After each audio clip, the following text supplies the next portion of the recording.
Bismillahirrahmanirrahim. An important issue which needs to be discussed and threshed out regarding Islamic punishments is the origin of the rajam punishment, or the punishment of stoning to death. Now, this is a proven fact that the Prophet himself in his times gave this punishment to many criminals. So the question arises that what is the source and what is the origin of this punishment? We know absolutely from the Quran that the rajam punishment is not mentioned in the Quran, and therefore it cannot be regarded as a had punishment.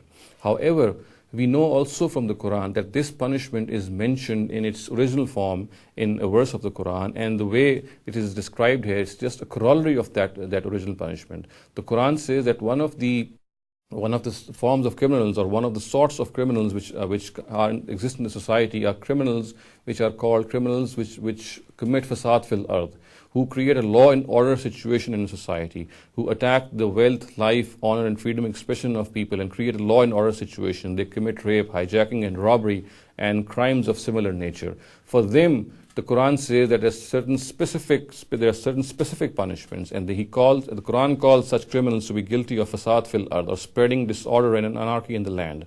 The Quran says, إنما جزاء الذين يحاربون الله ورسوله ويسعون في الأرض فسادا أن يقتلوا أو يسلبوا أو تقطع أيديهم وأرجلهم من خلاف أو ينفوا من الأرض.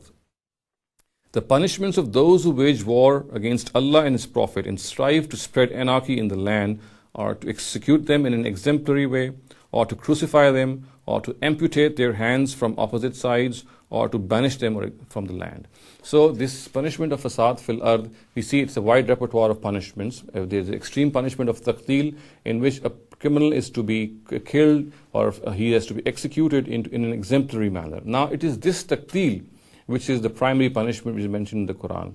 As far as rajam itself is concerned, it is a form of taqtil. It is a form of killing a person in an exemplary manner. In other words, the had punishment, or the punishment which the Quran mentions regarding criminals of fasad fil ard, is taqtil, if they deserve no lenience. And rajam is just one form of taqtil. It can be given if a state thinks that it should be given, or other forms of taqtil can also be adopted.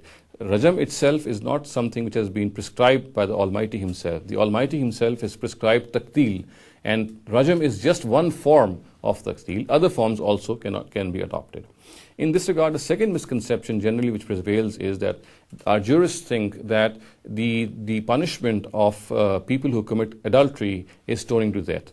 People who commit fornication, in other words, people who are unmarried and they commit fornication, then their punishment is 100 stripes. Whereas people who are married and they commit fornication, which is called adultery, then their punishment is stoning to death. This again is a misconception.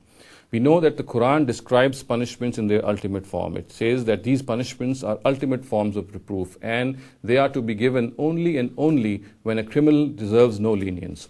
So the Prophet in his own times, in order to find out whether a criminal deserved any lenience or not, he asked certain questions from that criminal. He asked them, for example, whether he was married or not. So this was a question which was asked primarily to ascertain whether that criminal deserved any lenience or not. And it was not a question asked to make a distinction between the punishment of a married person who commits adultery or a person who is not married and he commits fornication. So therefore, it has been erroneously construed that the punishment of stoning to death is specifically meant for those who are married people and they commit adultery. This is not the case. As I said, the Quran says that this punishment is to be given to people who are guilty of fasad fil ard, who are guilty of creating a law and order situation in the land. And of these forms, people who are absolutely do not deserve any lenience, they are to be given the punishment of taqtil. And taqtil, of course, can assume the nature of rajam, and it can be given through other means also. And people who are not guilty of this extreme criminal negligence, they have not committed this crime in its extreme form, they deserve some lenience, then some lesser form of punishment for them can also be adopted.